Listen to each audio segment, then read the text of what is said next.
लोचन विश्वाल पूर्वतन ब्लॉक शिक्षा अधिकारी भोगराई तथा निखिल उत्कल निम्न माध्यमिक शिक्षक संघर उपदेष्टा जे जड़े शिक्षक तार चाकरी जीवन समाप्त करी अवसर नेउछन से अवसर पर तार पूर्वतन छात्र छात्री ग्रामवासी परिचालना कमिटी एमाने सब मिलित भाव में संबर्धित करुछन्ति। तो अंतत पक्षे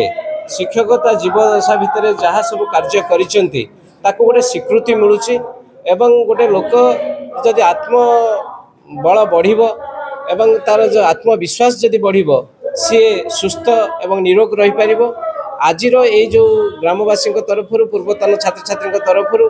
जो कार्यक्रम होईची जो संबर्धना पर्व होईची से संबर्धना निश्चित भाव में सान भाई अलेख को बहुत मदद करिवो एवं ताको आगो को जीवा पई एवं सुस्थ होइकि बंचिबा पई गोटे राह जोगेबो। एही परिप्रेक्षी आ गोटे कथा कहिबी ए जो विद्यालयटी ग्रामवासी उद्यम रे एठी चली आसीथिला आज पर्यंत 2 जन शिक्षक को नहीं चलीथिला एवं से 2 जन शिक्षक भितर प्रधान शिक्षक आज अवसर नहीं जाइछन्ति एवं आउ वर्षे 2 वर्ष परे सहकारी शिक्षक अवसर नहीं जिबे। एही परिप्रेक्षी रे एठी स्कूलटा बंद हो जाउछ। तेणु ये गणमाध्यम माध्यम मु सरकार को अनुरोध करी ए विद्यालय को बंद न करी एक पुनश्च खोलतु एवं टीचर अपॉइंटमेंट करंतु। एबे 2टा क्लास को जड़े शिक्षक हो गला जड़े शिक्षक केबे 2टा क्लास रे पिला माने को समस्त पाठ पढ़ाई पारिबो नाही। तेणु से दृष्टि जब पर्यंत नुआ को माने स्कूल न खोली आउ जड़े शिक्षक देई पिला मानकर शिक्षादान को चढ़े रखा मु सरकार को अनुरोध करी। जीवन आज मोर शेष एठी मु दीर्घ 28 वर्ष चाकरी करिचे हेले दिने भी एठी मु दुख मते तेमलावासी देना आज मु तेमलावासी मन पाखे ऋणी हो आज जो भाई भाव में से मत संबर्धना जनई भला पर्यंत भूली पारि ना आ मोर एतिक कामना रोचे जमी समस्ते भल रे तेमला ग्रामवासी समस्ते मोर छुआ पिला जी मोर कुनि छात्र माने समस्ते भल रे मोर शिक्षक मान जमी भल रे एतिकी मु ग्रामवासी कमिटी मेंबर तथा मोर बड़ भाई मानक निवेदन करुच्ची सबु बेले सार मान सहित रही यही विद्यालय टिके उन्नति करने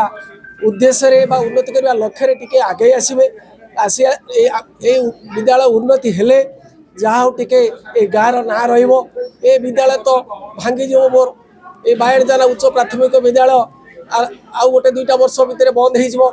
तो शिक्षक निजुक्ति ना ये ग्रांटेड स्कूल। तेणु ये भाव में सरकार टालटुल नीति विद्यालय चली आज मुझे अवसर नहीं गली आउ गोटे मोर सान भाई से एकुटिया ही स्कूल को चलेब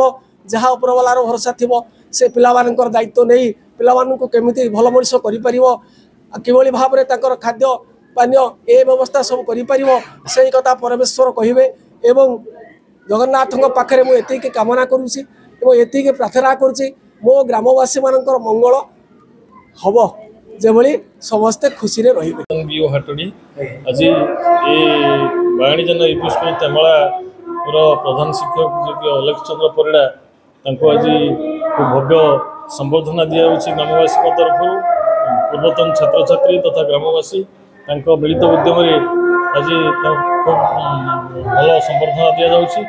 देखिए ये बहुत लोक रंडीभूत होती पिलाठू बुढ़ा पर्यंत शह शह लोक घर पाछुटी आनी विद्यालय में पहुँचे संबर्धना देते। तेणु यहीटा गोटे जड़े शिक्षक निश्चित भाव गोटे बड़ गौरवर कथा जे जीवन में जिते दिन बची थी से निश्चित स्मृति होगी गोटे दिन विशेष निश्चित भाव में मन रखिए जे मु चाकरी करी 30-40 वर्ष और शेष समय मत जो संबर्धित कर बड़ कथा किसी ना जड़े शिक्षक जीवन में। तेणु मु आशा करी से मोर सान भाई अलेख तार जो भविष्य जीवन उज्जवलमय हो एवं से ए विद्यालय रही समय बहुत किसी निश्चित भाव में भल कम कर जहाँ ग्रामवासी पाखर शुणी भविष्य में ये विद्यालय किपर जेहेतु जड़े शिक्षक रहिले आगामी दिन में किपर विद्यालय तार आउ जड़े शिक्षक नियुक्ति विद्यालय उठी न जाए पुनर्बार चलो से मुझे